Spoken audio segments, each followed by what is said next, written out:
Від таких ударів йде розрив шкіри і м'язів, потім це все нагноюється, а так як тобі медична допомога не надається, то наслідки можуть абсолютно різними бути. Особа, що перебуває на фільтраційних заходах, як ми себе називали, юридичної підстави теж ніякої немає. І тому ти просто знаходишся в місцях утримання різноманітних і просто намагаєшся максимально зберегти себе. Спочатку нам нічого не вішали, а потім почалася справа з приводу того, що нібито хтось із наших хірургів проводив операції з кастрації військовополонених РФ. Але так як я є лікарем терапевтичної спеціальності, то розуміли, що мене туди особливо не підіш'єш ніяк, і тому сходив на допити. Бачив військові злочини, не бачив військові злочини. Цих людей знаєш, не знаєш, що бачив, хто конкретно що робив. Нічого не знаєш, добре. Прокинувся я від того, що я почув, як з-під огорожі колонії, де ми знаходились, почали працювати системи залпового вогню. До цього ми їх чули, але вони були хоча б на віддалі від нас. А тут вони почали працювати прямо з-під паркану колонії. Навіть після того, як машина відстрілялася, там почалась невеличка пожежа, оскільки це було літо і була суха трава. І воно почало займатися. І від цього звуку більшість бараку прокинулась. І після цього ми почули вибух, який стався в промзоні. Після того, як стався вибух, нам забороняли виходити з бараку, але особливість нашого бараку в тому, що у нас в приміщенні бараку туалетів не було. Тобто туалет це треба було пробігти через двір бараку, і там 3 дірки в бетоні, в які можна було справити свої природні потреби. І тому зрозуміло, що коли така кількість людей в бараці знаходиться, то ніякого місця, ніякого відра не вистачить.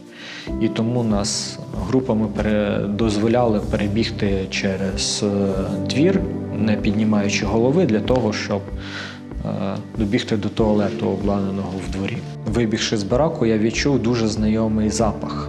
Цей запах мені запам'ятався ще з першого прийому поранених в військовому госпіталі в Маріуполі ще з 18-го року. Це запах вибухівки, запікшоїся крові і землі. Але почувши цей запах, ти його не забудеш ніколи. І якщо навіть ти компонент цього запаху десь поза межами лікувального закладу відчуєш, він одразу викликає в тебе викид адреналіну і мобілізує тебе максимально. Як згодом мені вже на іншій колонії вдалося поспілкуватися з теж лікарем нашого військового шпиталю, якого залучили до надання допомоги постраждалим внаслідок підриву в Оленівці. Картина була жахлива, оскільки, по-перше, їх дуже довго не допускали до поранених, оскільки чекали, поки більшість з них стече кров'ю.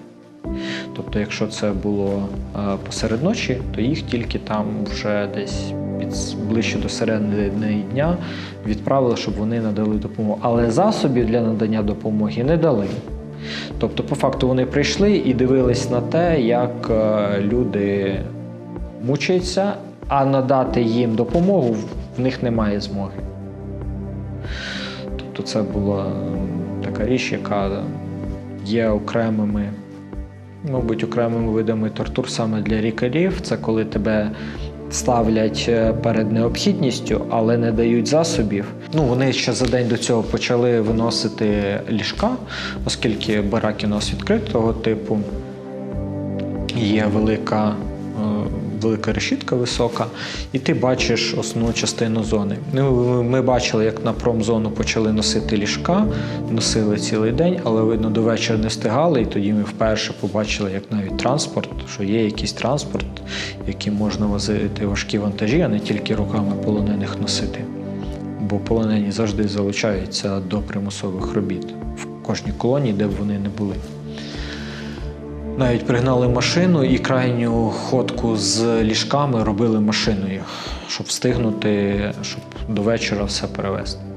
Потім, так як наш барак був сусіднім з бараком, де знаходилися азовці, ми чули, що вигукували прізвища, виганяли, шикували в колони і кудись їх відправили ввечері. І вже на наступний день ми дізналися, що саме цих людей поселили в той барак, який підірвали вночі. На мою думку, це було сплановано, оскільки до цього всі військовополонені знаходились в межах жилої зони, так званої. Це зона, призначена для проживання ув'язнених. Вона має свою режимну структуру, свою охорону, а цих військовополонених відправили на промислову зону, переобладнавши під їх проживання один з цехів. Тобто це приміщення не пристосоване до проживання. Це приміщення чисто для роботи, воно інакше охороняється, там інший режим, там не виставляється охорона зазвичай вночі, оскільки промислова зона очищена від ув'язнених має бути на момент завершення робіт. Тобто в декілька днів створити окрему структуру, куди перевести частину полонених від інших, це якби вказує на те, що були окреме бачення людей, яких потрібно відокремити і щось з ними зробити. Оскільки вони забирали не так, що один барак просто переселяється туди. Це викликались по прізвищам, окремо формувалась група і відправлялись туди. Можливо, тиждень чи два після теракту в Оленівці нам заборонили виходити на подвір'я бараку. Ми не розуміли чого, нам просто сказали, особливо причин ніхто не пояснює, достатньо просто наказу, а хто не виконує, той отримує фізичні зауваження, назвемо їх так, а по факту це побиття. І ось, знаходячись в бараці, але там вікна, оскільки це все ж таки місце для отримання ув'язнених було, і все ж таки за часів, коли ця територія була підконтрольна Україні, і там отримувалися ув'язнені, у них є певні права, тобто має бути там норма освітленості, всього, і вікна всі були. І ми побачили, як високої статури, але дуже такий огрядний пан, в якому ми з подивом впізнали героя бойовиків 90-х, Стівен Сігал іде, біля нього камери, і він такий весь поважний, в чорному іде. Може, хотів побачити когось з визначених осіб, можливо, просто привезли на репортаж, не знаю. Але таким одним із спогадів виявився Стівен Сігал.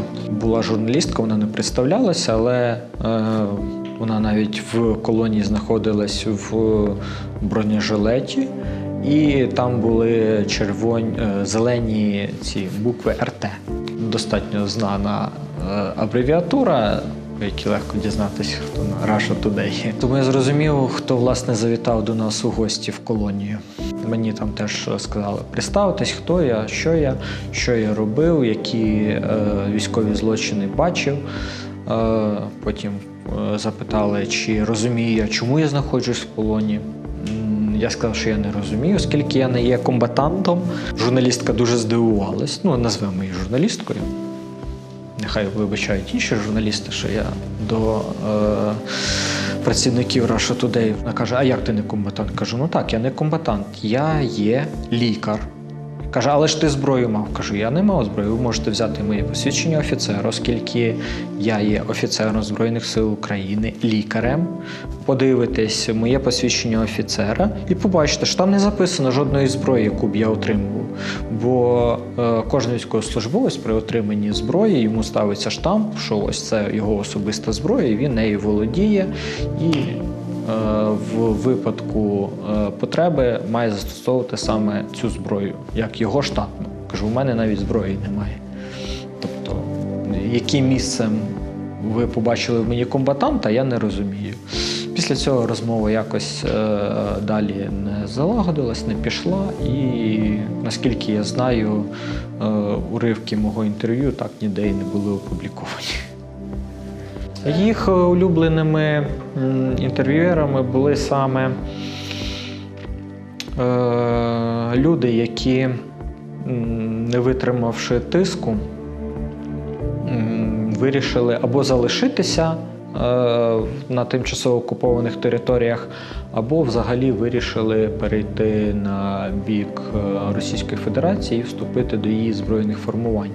Оскільки цих людей постійно виділяли, їм забезпечували покращені і умови проживання, і харчування, вони не залучались до робіт, їм дозволені були якісь там навіть, що дуже сильно тригерило деяких наших полонених, їм навіть дозволяли грати в шахмати і шашки, оскільки ми були позбавлені будь-якої змоги якось відволіктись і зосередитись хоч на чомусь. Ти або працюєш, або просто стоїш, бо знаходитись в приміщенні бараку ти не можеш, не дивлячись спека чи холод, ти там знаходитись не можеш. Ти маєш знаходитись на вулиці, можеш ходити, але не швидко, бо був дуже серйозний ліміт швидкості, оскільки швидка хода вже розглядалась як заняття спортом. А заняття спортом будь-яким в колонії суворо заборонено, оскільки ти маєш бути атрофічним і нездатним до повернення до нормального життя після виходу з полону. Тобто присідання, віджимання – це все заборонено. І навіть спортивні знаряддя, які знаходились в кожному бараці, ще за часів, коли це було місце для ув'язнення злочинців, там бруса або перекладина, вони всі були спилені під корінь болгарками, забрані лавки, це все було забрано, щоб не можна було нічого, ні качати прес, ні присідати, ні віджиматись. А якщо когось таки ловили за цим заняттям, то його могли відправити на ШИЗО, тобто на штрафний ізолятор. Там ще раз обшукали, завантажили в вантажівку, зав'язавши руки і очі, і повезли в невідомому напрямку.